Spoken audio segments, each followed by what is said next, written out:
A paz de Jesus, Pastor Marcelo, no Rio de Janeiro. Um texto para os irmãos, Mateus, capítulo 9, versículo 13. Ide, porém, e aprendei o que significa misericórdia quero e não sacrifício, porque eu não vim a chamar os justos, mas os pecadores ao arrependimento. Antes de qualquer coisa, queremos lembrar o nosso irmão da Associação Amai-vos, os irmãos que estão ali para apoiar, para ajudar aqueles que estão sendo perseguidos pela Maranata, com advogados, com psicólogos. Então, pessoas com muitos anos na Maranata saem hoje com síndromes, né, de diversas maneiras, diversas formas. Então, os irmãos saem precisando de ajuda. Existe um grupo que formou a Associação Amai-vos, e ele tem psicólogos, analistas, advogados para atender os nossos irmãos. O segundo caso que eu gosto sempre de lembrar é a situação da Aline Sampaio, que ali nos Estados Unidos, a filha dela foi abusada pelo esposo de uma grande cantora. Como já disse, saiu no Fantástico, ela precisa muito das nossas ajudas. Então, vou botar está na descrição, para os irmãos seguirem a Aline Sampaio e no que puderem ajudar a nossa irmã. O texto que lemos fala de Jesus dizendo para os religiosos da época, que dizia assim, não é dessa forma que se adora, não é dessa forma que se procede, não é dessa forma, seus discípulos são todos errados, você não pode fazer dessa maneira. E Jesus para e diz assim, olha, vocês precisam aprender o que significa misericórdia quero e não sacrifício. Porque eu vim para trazer perdão, eu vim para mudar as coisas. É diferente do que vocês pensam. E depois, se não me engano, lá no capítulo 12 do mesmo livro de Mateus, vamos ver Jesus falar novamente com os mesmos fariseus que vieram contra ele, e eles disseram, olha, vocês precisam aprender o que significa misericórdia quero. Então, Paulo diz assim, o que conheci, o que aprendi do Senhor, isso agora ensino. Uma grande preocupação minha, do pastor Marcelo, quero dizer, quando me converti, foi entender que eu precisava aprender. Como já falei em outros vídeos, as pessoas, às vezes, elas querem olhar um pedacinho do vídeo, interpretar e te julgar, tá? Então, não seria bom você assistir o vídeo, não para me dar monetização, não é só para você aprender e conhecer. Os fariseus estavam assim, achavam que sabiam tudo, pegavam um pedacinho de Jesus e vocês não aprenderam. Depois voltavam novamente, pegavam mais um pedacinho de Jesus, vocês não aprenderam, continuam sem saber. Então, meu irmão, se você quiser aprender, assista o vídeo. Aí você vai aprender. Então, no caso ali, eu quando me converti, eu me converti como uma pessoa que estava bem. Já falei isso já em outros vídeos. Estava feliz, bem casado, estruturado, tinha amigos, saúde ótima, jovem, não tinha o que reclamar. Mas uma posição minha, quando eu me converti, foi que eu entendi naquela hora. Por isso eu chorava mesmo, no momento da minha conversão. Cada um age de uma forma, você não precisa chorar. Eu chorava porque sentia o tamanho do meu pecado.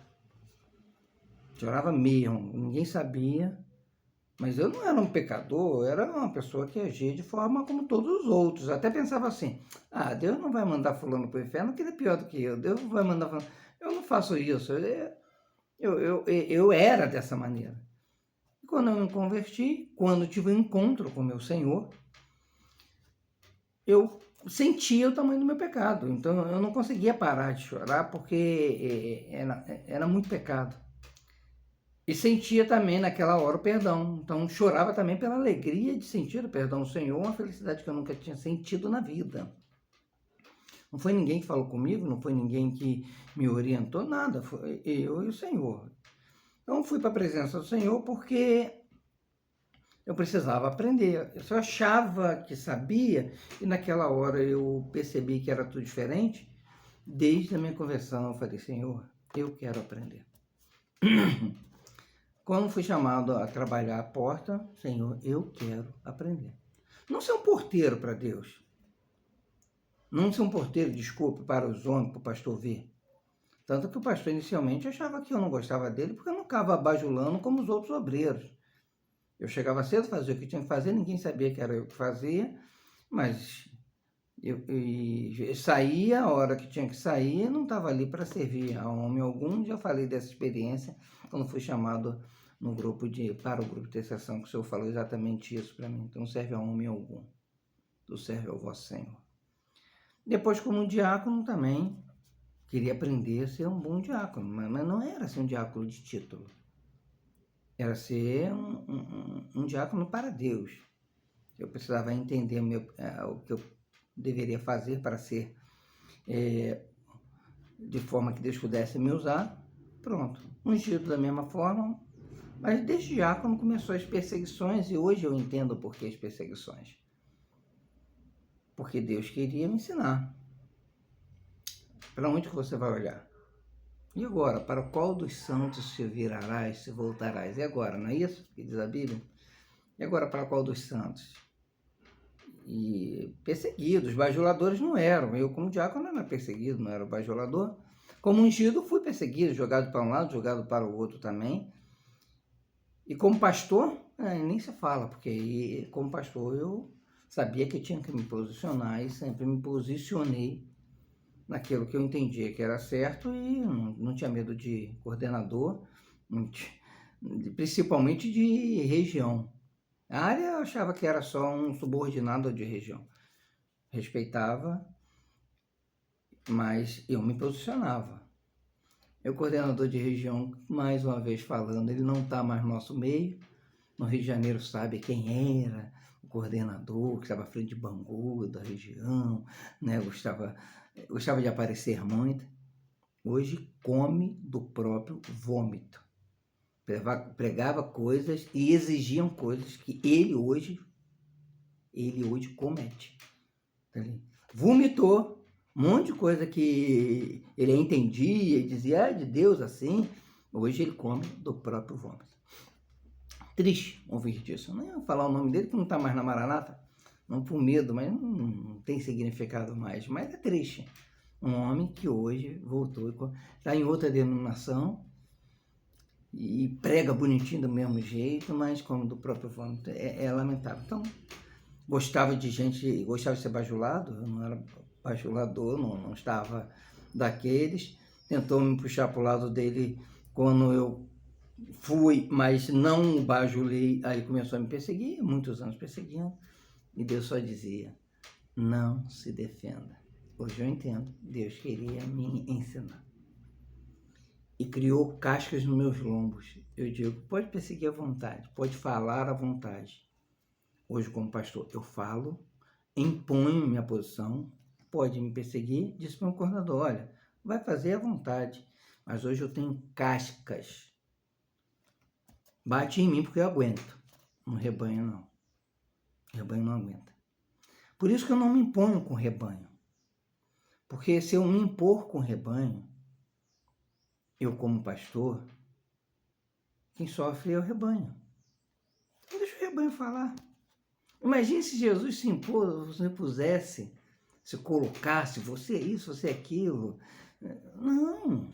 Se eu quisesse, eu clamaria mais de 6 legiões de anjos e o Pai enviaria para me ajudar. Imagine se Jesus fosse se impor. Eram mais fracos, ele sabia. Então, eu não vou me impor. A gente tenta ser educado, a gente tenta ensinar.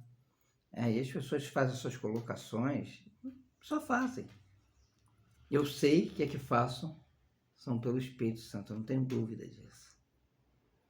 Os outros fazem porque gostam de fazer. Então vamos lá. O texto diz que os religiosos gostavam de impor. Jesus disse: você não sabe nada. Aprendei primeiro, quer dizer misericórdia quer. Tem um texto que eu gosto muito. Um texto que Jesus assim, uma festa, um rei, ele mandou convidar os maiorais da cidade e disse assim: quando eu vou preparar, quando a festa estiver pronta, eu vou mandar avisar. Festa daquela época, sabemos que eram semanas de festa, às vezes meses de festa. Festa pronta, mandou avisar um não podia, dei-me por escusado, não podia, dei-me por escusado, o outro dei-me por escusado. E foi assim, e nesse texto o funcionário volta e diz: olha, ninguém pôde, então vai, o rei diz: vai à praça, à beira do caminho, pega mancos, aleijados, coxos e faz entrar minha festa. Agora troca as vestes dele, bota vestes de festas neles. E ali festejaram. Aí depois tem a continuidade. Aí eu imagino uma coisa. Imagina aquela festa. Os piores da cidade, que eles estavam à beira do caminho, os mancos, aleijados, coxos, cegos e inúteis, estavam largados que ninguém queria convidar. O rei convida, ou um nobre homem, como em outros textos diz, convida, e agora as pessoas entram à festa, bom veste festa, se tornam importantes. Imagine o cego se servir, o surdo tentando ouvir a música, o coxo dançando, a confusão que era aquela festa. Era uma confusão, estava com veste festas. Mas ali, o cego provavelmente entornou. O surdo não sabia nem o que era aquilo. Por mais que tenha vibrações, né? Ele vai aprendendo, por ele aprender. Eu vou ver a palavra toda falando de aprender, Salmo 119, falando a sua palavra. Toda o Salmo 119, com exceção de um ou dois versículos, falam literalmente, diretamente da palavra de Deus. Ensino sábio, ele se tornará mais sábio. Não repreenda o tolo. Quando você fala qualquer coisa com o tolo, ele se volta contra você. Vou voltar esse pedacinho depois aqui. Então, era a festa. A festa era assim. Agora, o crente, quando se converte, ele passa a ser o bom. Ele acha que não é mais cego, ele acha que não é mais surdo, acha que sabe dançar bem e coxo. Mas como ele estava com vestes de festa, Senhor, seu servo, sua serva, tem misericórdia. A gente ensina para as irmãs que oram errado pelo marido. Senhor, sou sua serva, esse homem. Em outro momento nós vamos passar para os irmãos, orações erradas, né, pede não receber, porque pede errado, pede de forma errada, pede mal.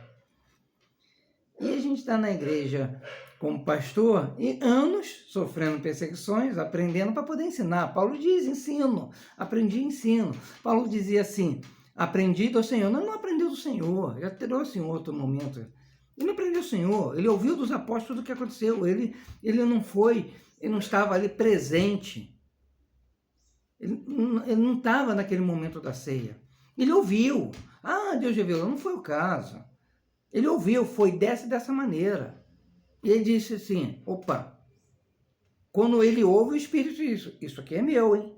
Aí quando ele fala, ele diz assim, eu ouvi de Deus. Ele não ouviu de Deus, ele ouviu dos apóstolos de quem estivesse lá.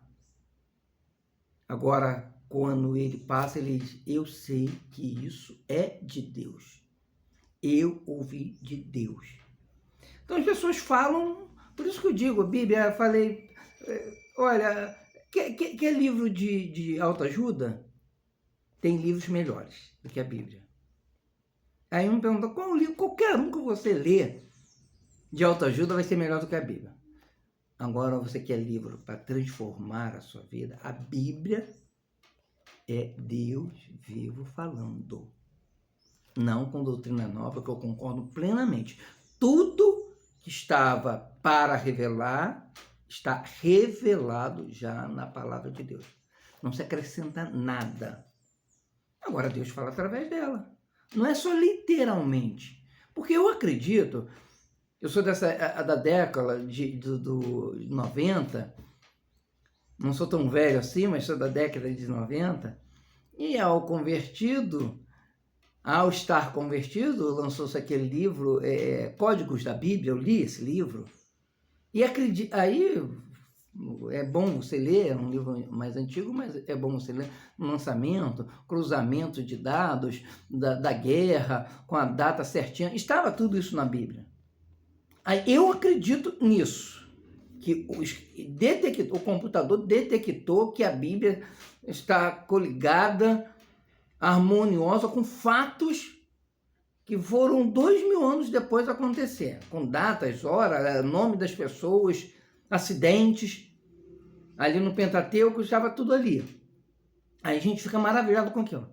Mas quando eu digo que a Bíblia, ela fala da minha vida, aí já não, isso não. Tudo que tá literalmente, não é literalmente. Claro, está aqui, nós vamos ler, aprender a doutrina bíblica, a doutrina do Senhor, ótimo. Mas eu preciso que ela fale com a minha alma. Se você reparar, eu falei que em outro momento vou trazer como se ler a Bíblia para você ter o Espírito falando contigo, tá? Principalmente os que não são os estudiosos da palavra, eles precisam ter um hábito de ler a Bíblia, mas de uma forma onde eles consigam aprender. Não é agora, mas em outro momento vamos trazer. Então, quando lê a Bíblia, você está lendo, você pode reparar. Você lê, quando aquilo entra na sua alma, aquilo que você leu acontece naquele dia. Um problema com o chefe, a Bíblia já te ensinou antes. Calai-vos. Aí você, opa, não é para eu falar. Porque você leu para que o Senhor te ensinasse. Aprender, quer dizer, misericórdia quer. Ou seja, quem vai para a faculdade, você tem dois ali que vão. Um para ensinar e o outro para aprender. A palavra é para me ensinar, então eu estou para aprender. Quando eu leio, ouço dela, eu estou para aprender. Então, se eu vou para a faculdade, eu vou para aprender, para no futuro praticar. Então, quando eu leio, para aprender, para no futuro, próximo ou longe, praticar. Quando eu lia de outras formas também, Deus falava, não se defenda, cale-se, não se defenda. 7, 8, 9, 10 anos sendo perseguido, não sabia o que era certo, sabia me posicionava, mas não me defendia. Até que Deus falou assim, no momento, agora você se defende, pronto. Eu vou fazer o que tem que fazer. Então, a Bíblia, ela é viva, o Espírito Santo, ele faz encandecer a palavra dele e trazer para a alma. Aí eu preciso disso. Não é simplesmente literal. Ela, conforme você vai lendo, ela vai falando sua vida com o marido, com o filho, como você se posicionar. Você está lendo aquilo e o Espírito está falando com você, como você vai se posicionar com o seu filho. Você está preocupado, o filho se droga, ele te ensina.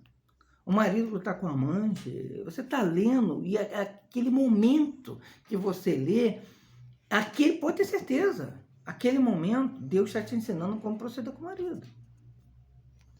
As pessoas elas não aplicam isso, elas leem por ler. Aí por isso não consegue aprender, é difícil de aprender. Aí Jesus precisa aprender, depois vai falar novamente, vocês não aprenderam, se tivesse aprendido, seria mais fácil eu argumentar com vocês. Em outro momento, religioso só sabe falar de religião, de costumes, de hábitos, Maranata é assim. Irmãos, não sou contra Maranata, amo a Maranata, abomino aos pastores que estão na Maranata. Abomino principalmente o presidente da Maranata. Abomino mais ainda os coordenadores que deixam acontecer o que acontece na Maranata. Abomino mais ainda o presbitério constituído que deixa Jesuiti fazer tudo o que faz. Escrevi uma carta para eles também. Da mesma forma que já falei que escrevi para o Jesuiti, falei diretamente para ele as coisas que ele faz, que é pecado, que está errado, que não se deve fazer. chamar de sambalate, outras coisas mais, dizer que pastor só é pastor na Maranata, pastor é chamado por Deus e agora pastor não é mais chamado por Deus, foi ele que chamou. Aí se ele destitui, não é mais pastor, porque ele é mais do que Deus agora. Agora, o problema não é esse, é o presbitério deixar de fazer isso. Porque Deus coloca nas instituições pessoas para fazer o certo. Se as pessoas vão fazer o certo, é um problema delas. Se vão fazer o errado, vão assumir consequências disso. O rei é chamado para conduzir o povo. Os juízes, lembramos dos juízes? O juiz acertava, o povo acertava. O juiz errava, o povo pecava. E vinha a luta. E a Maranata hoje e outras instituições também passam por lutas, porque quem deveria fazer o certo ensina o errado. E o judeu de hoje ensina errado. O culto de domingo pela manhã, que ele chama de EBD, que ele chama de EBD, mas isso não é EBD, não tem nada. Só tem bolotas de porcos. E tem pessoas ainda que dizem assim, mas é maravilhoso, ali eu aprendo. Claro, eu estou com fome. Se me der bolota de porco, eu vou ficar feliz. Estou com fome. Filho pródigo tinha vontade de comer até bolotas de porco. E nem isso ele tinha. Então, as pessoas estão com fome na Maranata, principalmente aquelas novatos que chegam e acham tudo maravilhoso, porque não estão acostumados a comer uma comida saborosa, uma comida digna. Aí eu fico maravilhado. É bolota de porco, irmão. Mas se você está com fome, coma. Agora o melhor é voltar para a casa de Deus, para a casa do Pai. Voltarei para a casa do meu Pai. É se voltar para o Pai. Você precisa se voltar para o Pai. Pai, não sou digno de ser chamado seu filho. Olha só, misericórdia quero.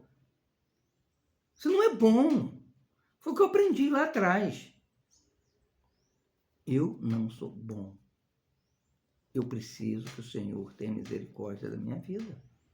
Mas sou pastor? Sou sim, instruído por Deus para fazer a vontade de Deus. Só isso. Qualquer vontade for minha, sou digno de morte. Se eu fizer como pastor toda a vontade de Deus, sabe o que a palavra diz? Servo inútil, só fez aquilo que tinha que fazer. Quando eu faço a vontade de Deus, somente a vontade de Deus, eu sou um servo inútil, só faço o que eu tinha por obrigação de fazer. Então, eu não sou crente, irmãos. Não acho que você é um manco dentro da igreja. Você vê a grande fofoca? É isso. Quem foi ovelha do pastor Marcelo sabe disso. Quem é ovelha do pastor Marcelo sabe disso. Não deixava a fofoca correr na igreja. Não deixava. Eu mostrava para cada um o tamanho do seu pecado. Mas o diácono fez isso. Uma vez eu tive a oportunidade, pastoreava, fui jogado para uma igreja 100 quilômetros da minha casa, fui jogado pelo homem. Mas eu não tive dúvida que era de Deus aquilo. Foi uma bênção na minha vida. Aquela igreja que me recebeu ali. E precisavam ser amados e amou a minha família. Me recebeu muito bem. E ali, eu ali naquela cidade, uma irmã, uma senhorinha veio falar comigo. Eu já estava ali um tempo, mais de 2 anos já. E ela falou, pastor, mas o diácono tal fez isso, isso e isso. Eu fiquei, é mesmo, irmã? Ele fez isso? Uma senhora, uns 80 anos, né? Pastor, mas ele também fez isso, e chorava. Eu falei, é mesmo? Irmã, pode ficar tranquila que eu vou conversar com ele. Ele não tem o direito de fazer isso com você. Ele foi chamado para diácono para não fazer isso. Ele não pode. Tá bom? Pode ficar tranquila que eu vou conversar com ele. Mas me diz uma coisa, irmã.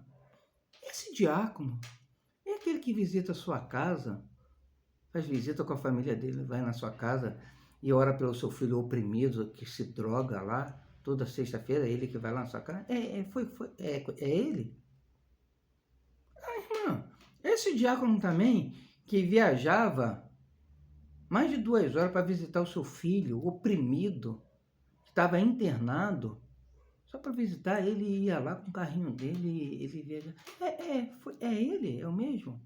Irmã, é esse diácono que se preocupa em você sair te levar na sua casa, em volta, e te pega em casa e te traz para o culto, final de semana ele faz isso também.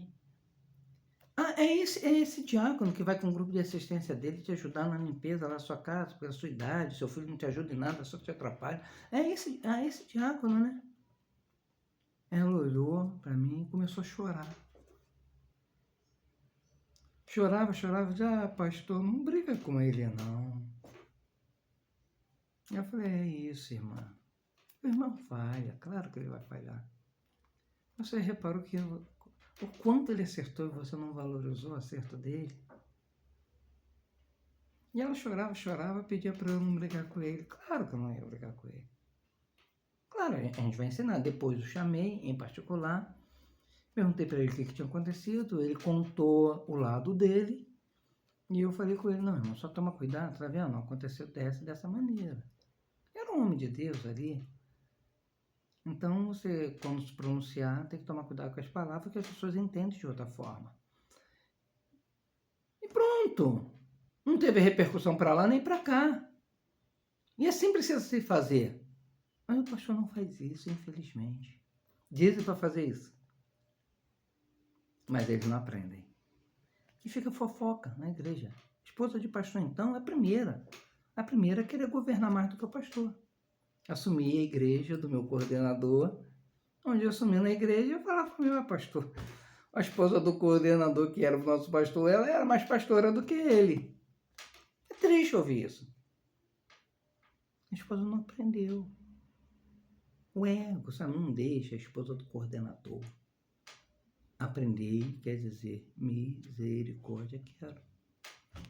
Na minha casa, uma vez, assumi uma igreja, estou eu em casa, e minha esposa veio conversar comigo, Marcelo, isso, assim. Eu ouvi, não, tudo bem. Eu falei, como é que você sabe disso? Não, que fulano veio falar comigo. Aí eu falei, olha, você vai procurar amanhã, se foi no sábado, amanhã você vai procurar a fulana e vai dizer, minha irmã, você fala isso com o pastor da igreja, que o pastor é ele, não sou eu, sou esposa dele.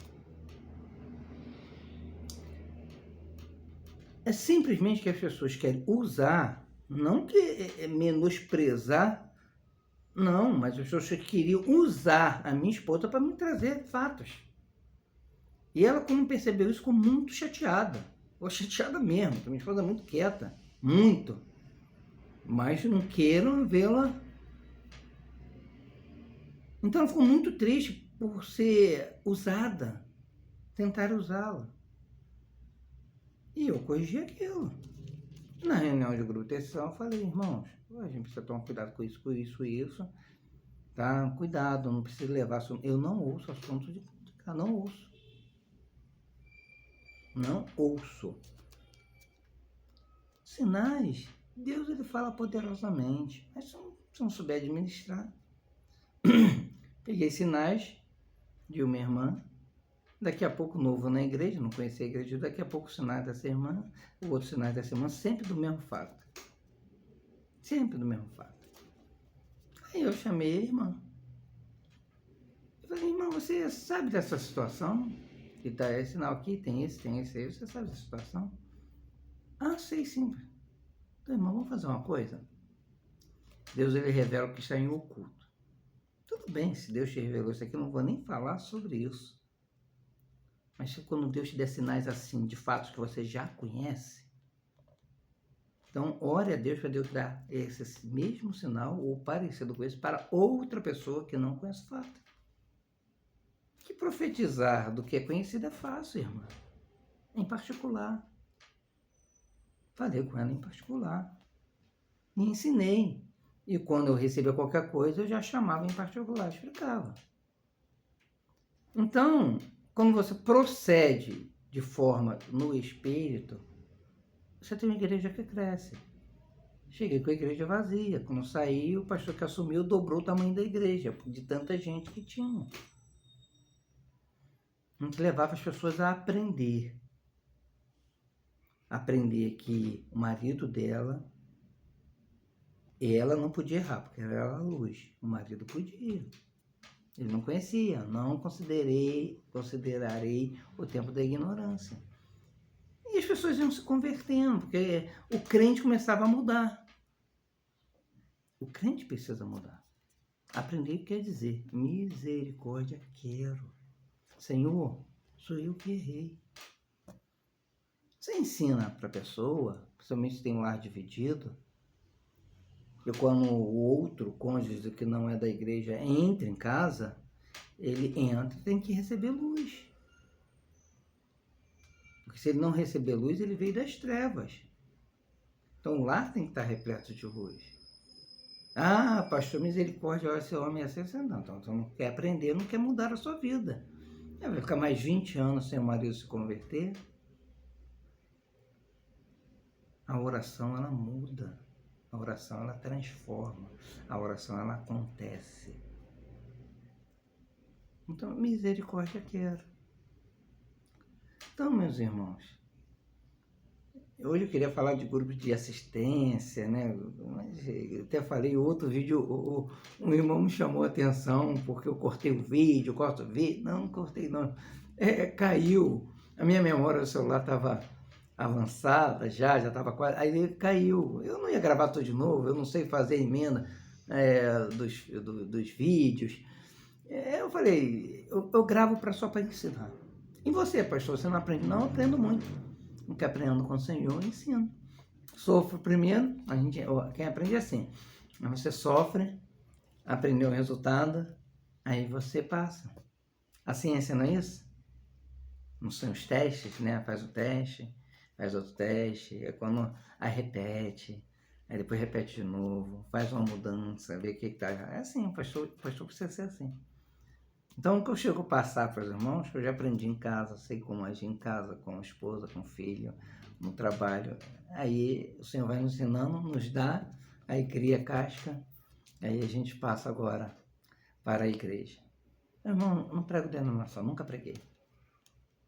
Eu estou na Maranata só porque Deus me chamou para ela. Sendo ela boa, sendo ela ruim. Enquanto Deus quiser que eu fique nela, eu vou ficar. E eu uso esse canal aqui para te ensinar. Nem lembro mais o que eu ia continuar. Depois eu falei assim, depois eu volto aqui, não lembro mais. Mas hoje não dá mais tempo de falar sobre muita coisa de grupo de ser, muita coisa. É algo se aplicado, como Deus orientou, como Deus quer. Isso é maravilhoso. Conversava com um pastor da Batista, um amigo, e falava do grupo de assistência, ele funciona assim, sempre precisa funcionar assim, aplica assim. Ele ficou maravilhado. E funciona. Mas primeira coisa, a pessoa precisa saber quem está errado. Irmão, quem está errado sou eu. Se der errado, sou eu. Você tem uma empresa, se ela está dando errado, a culpa é do dono. Ah, mas foi fulano que errou, a culpa é do dono.